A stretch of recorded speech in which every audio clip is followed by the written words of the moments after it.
तहरीक इंसाफ एक के बाद एक बयानियां बना रही है। पहले तहरीक इंसाफ की जानिब से यह बयानिया बनाया गया कि बानी पीटीआई को डील ऑफर हो रही है। फिर बयानिया बनाया गया कि बानी पीटीआई ने आर्मी चीफ को खतूत लिखकर अपने तहफुजात से आगाह किया है। अब इन तमाम बयानियों में नाकामी के बाद तहरीक इंसाफ एक और नया बयानिया ले आई है और उस बयानिया के मुताबिक बानी पीटीआई को यह पेशकश हो रही है कि उनकी नाअहली को खत्म कर दिया जाए। इस हवाले से साहबजादा हामिद रजा कहते हैं कि बानी पीटीआई को उनकी नाअहली खत्म करने की पेशकश की। अब बुनियादी तौर पर तहरीक इंसाफ बार बार ये तासुर देने की कोशिश कर रही है कि उसको हर तरह से कायल किया जा रहा है कि वो डील कर ले। कभी तहरीक इंसाफ ये दावा करती है कि बानी पीटीआई को हाउस अरेस्ट होने की पेशकश की गई और कभी ये दावा करती है कि बानी पीटीआई को उनकी नाअहली खत्म करने की पेशकश हुई। लेकिन बानी पीटीआई किसी किस्म की कोई डील नहीं लेना चाहते। लेकिन दिलचस्प बात यह है कि हालिया दिनों में अली अमीन गंडापुर ने हाउस अरेस्ट की पेशकश पे इंकशाफ किया था कि हाउस अरेस्ट होने की पेशकश इदारों ने की गई थी, बल्कि मेरी तजवीज़ थी। यानी अली अमीन गंडापुर इस तासुर को रद्द कर रहे हैं कि बानी पीटीआई को हाउस अरेस्ट होने की पेशकश की गई। इसका मतलब ये हुआ पीटीआई इस पर सिर्फ प्रोपेगेंडा कर रही थी। फिर इसी तरह हाल ही में आर्मी चीफ ने भी बानी पीटीआई के खतूत ना मिलने की तस्दीक की, जो इस बात की तरफ इशारा है कि तहरीक इंसाफ डील पर प्रोपेगेंडा कर रही है। जबकि तहरीक इंसाफ पर यह इल्जाम भी लग रहा है कि वो डील के लिए हाथ पांव मार रही है और इस सिलसिले में आर्मी चीफ को खतूत भी लिखे गए। और अभी तहरीक इंसाफ की कोशिश है कि वो अली अमीन गंडापुर के जरिए बैकडोर चैनल जो है वो ऑपरेट करे, उसको ओपन करे। लेकिन पीटीआई के रहनुमा इस तासुर को जायल करने की कोशिशों में नजर आ रहे हैं कि तहरीक इंसाफ किसी तीसरे रास्ते के जरिए अपनी बिगड़ी बनाना चाहती है। असद कैसर कहते हैं कि हमारा कोई बैकडोर राब्ता नहीं हो रहा। हुकूमत को एक मरतबा मौका दिया लेकिन उन्होंने संजीदगी नहीं दिखाई। अब हुकूमत से कोई बातचीत नहीं होगी। अब धुआं तो वहीं से उठता है जहां आग लगी हो। लेकिन अगर पीटीआई कोई डील नहीं चाहती तो फिर बार बार उससे ये सवाल क्यों पूछा जा रहा है, अगर तहरीक इंसाफ के बकौल बानी पीटीआई उनकी नाअहली खत्म करने की पेशकश की गई है तो फिर ये पेशकश करने वाला कौन है और बानी पीटीआई तक ये पैगाम कौन पहुंचा रहा है कि उन्हें डील की ऑफर हो रही है। इसका मतलब ये हुआ कि या तो पसे पर्दा वो अभी पीटीआई ताकतवर हल्कों से राब्ते में या फिर वो डील पर प्रोपेगेंडा कर रही है। अब जाहिर है कि अगर बानी पीटीआई की नाअहली खत्म हो जाती है तो वो इलेक्शन लड़ सकेंगे और हुकूमत की कोशिश होगी कि किसी तरीके से बानी पीटीआई जो है वो ऐसी सरगर्मियों से दूर रहे। और हुकूमत ये चाहती है कि आइंदा 2 से 3 साल उसका वजूद बरकरार रहे। और बज़ाहिर इस्टेब्लिशमेंट भी हुकूमत के शाना बशाना खड़ी नजर आ रही है, लेकिन हुकूमत के अंदर कई तरह के वसवसे अपनी जगह पर मौजूद हैं। यही वजह है कि नवाज शरीफ हों या मरियम नवाज, वो बहुत मुतहर्रिक हुए हैं। आज इरफान सिद्दीकी और नवाज शरीफ में मुलाकात हुई और उस मुलाकात की अंदरूनी कहानी के मुताबिक नवाज शरीफ का कहना था कि अवाम अब किसी को तामीर और तरक्की में खलल डालने की इजाज़त नहीं देगी। अब लॉन्ग मार्च, धरनों और पुरतशद्दुद एहतजाज की इजाज़त नहीं दी जाएगी। इसी तरह मरियम नवाज वक्फे से बानी पीटीआई पर लफ्जी गोलाबारी कर रही हैं और वो 9 मई पर बयानियां बनाती भी नजर आ रही हैं। जैसा कि आज एक तकरीब से खिताब करते हुए कि अपने लिए एक ऐसी बदतरीन मिसाल बनाकर गए हैं कि लोग रहती दुनिया तक उन्हें 9 मई के नाम से याद रखेंगे। जो है ना इन्हीं के माथे पे लगा है और ये एक ऐसी तरीन मिसाल ये बना के गए हैं कि रहती दुनिया तक लोग इनको 9 मई से याद रखेंगे, जिन्होंने अपने ही मुल्क पे जिनाह हाउस पे हमला कर दी। मैंने कोई पॉलिटिकल पार्टी नहीं देखी जिसने पॉइंट ब्लैंक रेंज पे रेंजर्स को और पुलिस वालों को गोलियां मार के मारा हो। मैंने कभी कोई हुकूमत नहीं देखी, सूबाई हुकूमत, जिसने एक सूबे से लश्कर लेके दूसरे सूबे पे हमला आवर हो।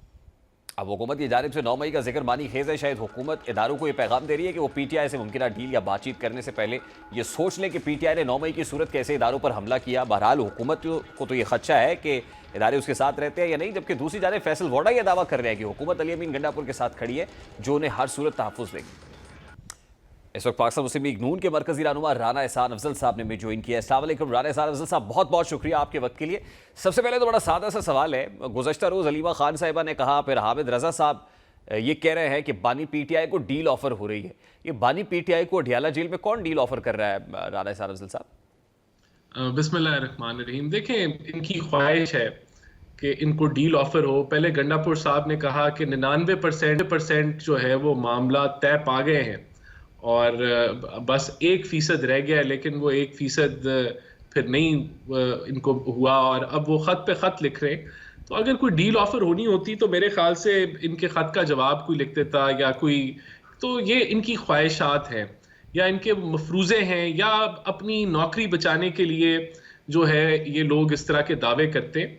कोई डील खान साहब को ऑफर नहीं हो रही। खान साहब को 14 साल सजा हुई है करप्शन के ऊपर और अभी उनका बड़ा लंबा सफर जो है वो जेल की सलाखों जो डील ऑफर हो रही है उसकी नौयत भी बता रहे हैं हामिद रजा साहब। वो कहते हैं कि उन्हें उनकी नाअहली खत्म कराने की पेशकश हो रही है, कि उनकी नाअहली खत्म कर दी जाएगी।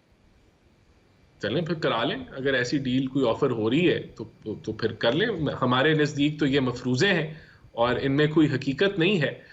ये डेस्परेट हैं कि किसी तरीके से खान साहब को जो है वो रिहा कराया जाए और उसके लिए इन्होंने अमेरिका का गली गली कूचा कूचा टाकी लगाई है। कांग्रेसमैन को वहां से आवाज उनकी बुलंद करवाई है, लेकिन कोई इनको रिस्पांस नहीं मिला। राणा साहब, दो बातें हो सकती हैं, या तो वाकई कोई ऐसी डील ऑफर हो रही है, या फिर वो हुकूमत को अंडर प्रेशर लाना चाहते हैं इस तरह के स्टेटमेंट्स देने से, क्योंकि जब जब ऐसे स्टेटमेंट्स आते हैं तो फिर हुकूमत को भी तो वसवसे लाहक हो जाते हैं। हम इन दिनों देख रहे हैं मरियम नवाज शरीफ साहिबा जो स्पीचेस कर रही हैं उस पर बड़ी शद्दोमत से इमरान खान का जिक्र भी होता है, 9 मई का जिक्र भी होता है, पीटीआई को उन्होंने अपनी तनकीद के हदफ पर रखा हुआ है। तो लगता तो ये कि जैसे स्टेटमेंट्स इस तरह के आते हैं हुकूमत भी काउंटर जरूर करती है, कहीं ना कहीं दबाव जरूर महसूस करती है।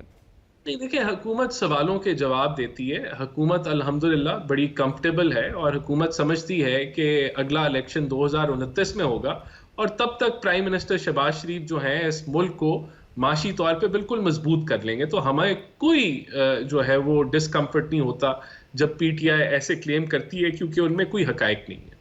नहीं, नवाज शरीफ साहब भी जो है वो खिलाफ तवक्कुह, क्योंकि एक अरसे से खामोश थे, अब मुलाकातें शुरू हो गई हैं। आज इरफान सिद्दीकी साहब से उनकी मुलाकात हुई है और फिर वो कहते हैं कि वो तरक्की की राह में अब किसी को खलल नहीं डालने देंगे, और फिर जाहिर है उनका भी जो हदफ है वो बानी पीटीआई की तरफ इशारा करते हैं, ये इमरान खान की तरफ करते हैं। तो क्या होने क्या जा रहा है, मतलब ये जो एक्टिविटी एकदम बड़ी है, कुछ तो है जिसकी पर्दादारी है?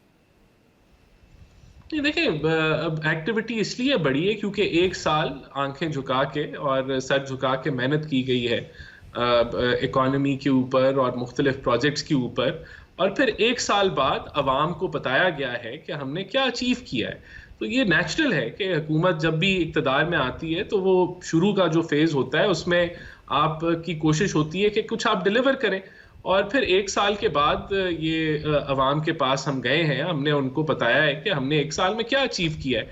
तो ये कोई एक्टिविटी बढ़ना ये कोई अनहोनी नहीं है। हुकूमत ने एक साल की जो रिपोर्ट है वो अवाम के पास हम लेके गए। राणा साहब, जलसे वलसे तो उस वक्त होते हैं जब कोई इलेक्शंस का माहौल बन रहा होता है या पता चलता है कुछ चेंज आ रहा है।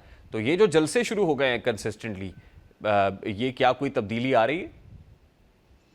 नहीं, देखिए, ये तो मैंने आपको बताया कि जलसे इसलिए हुए हैं क्योंकि एक साल हमारा अल्हम्दुलिल्लाह मुकम्मल हो गया है और हम अवाम को एक साल को सेलिब्रेट कर रहे हैं। अभी तो बहुत कुछ ठीक होना है, लेकिन एक साल की रिपोर्ट जो है वो अवाम से शेयर की जा रही है। अब असद कैसर साहब ने तो कहा कि हुकूमत से किसी किस्म की बातचीत नहीं हो सकती, हम नहीं जाएंगे, और जो स्पीकर की ऑफर थी वो भी ज़ाहिर है रद्द कर दी गई और वो चैनल भी बंद कर दिया गया। तो आप देख रहे हैं कि कोई बैकडोर चैनल ओपन हो जाए, खुल जाए, वहां से बातचीत हो जाए?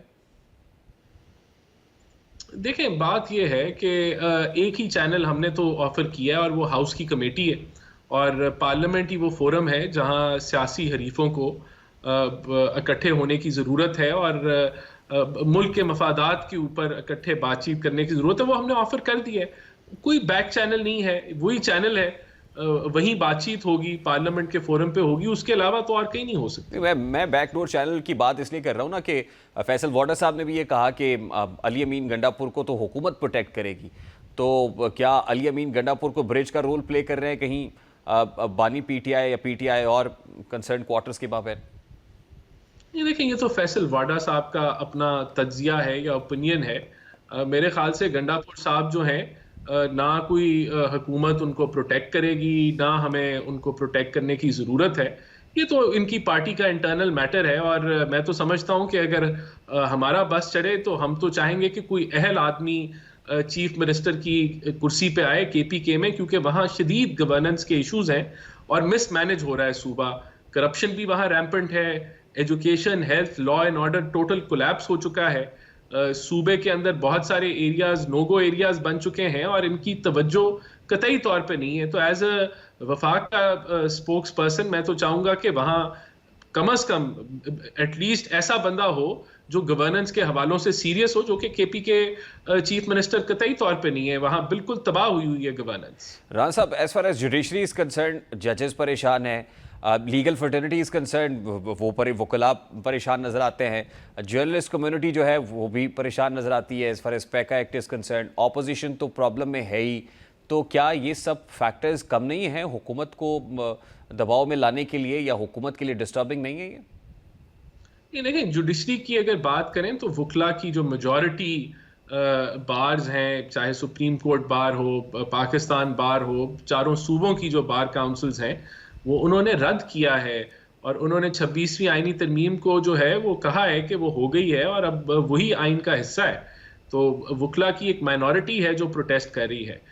पीका के ऊपर देखें, हमारी नीयत बिल्कुल ये नहीं है और हम बताते रहे हैं कि ये तो मिस इन्फॉर्मेशन और इसके जितने भी वो फोरम्स हैं उसके अंदर एक कसीर तादाद जर्नलिस्ट कम्युनिटी से ही होगी जो इन मामलात को, जो अथॉरिटी का हिस्सा होगी और इन मामलात को देखेगी। तो हम तो बाकी जहां तक पॉलिटिकल पार्टीज हैं वहां भी हम कह रहे हैं कि आप आ जाएं पार्लियामेंट में। तो मेरा नहीं ख्याल कि कोई ऐसा महाज हुकूमत के खिलाफ खड़ा हो रहा है जो हुकूमत के लिए खतरे की निशानी बने। ठीक, राजा साहब, लास्टली एक महाज तो विद इन दी गवर्नमेंट यानी ट्रेरी बेंचेस से भी है और वो पाकिस्तान पीपल्स पार्टी। हम देखते हैं आए दिन सिंध हुकूमत और पंजाब हुकूमत ही आमने सामने होती है सड़कों के इशू के ऊपर भी, और दीगर जो प्रॉब्लम्स है, ज़ाहिर है पंजाब में वो कहते हैं हमसे जो कमिटमेंट्स की गई वो पूरी नहीं। तो ये भी तो एक महाज है जो खुद हुकूमती सफ़ों में खलबली मचाए हुए है। नहीं, देखें, पीपल्स पार्टी हमारे कोलिशन पार्टनर्स हैं और फ्रिक्शन, किसी ना किस्म के प्रॉब्लम्स आते जाते रहते हैं कोलिशंस के अंदर, तो वो साथ साथ रिजॉल्व भी होते जा रहे हैं, लेकिन कोई ऐसा सीरियस थ्रेट ये गवर्नमेंट को नहीं है। बहुत बहुत शुक्रिया राना एहसान अफजल साहब आपके वक्त के लिए। पाकिस्तान मुस्लिम लीग नून के मरकजी राना एहसान अफजल साहब हमारे साथ मौजूद थे। ब्रेक लेते हैं, ब्रेक के बाद वापस आएंगे।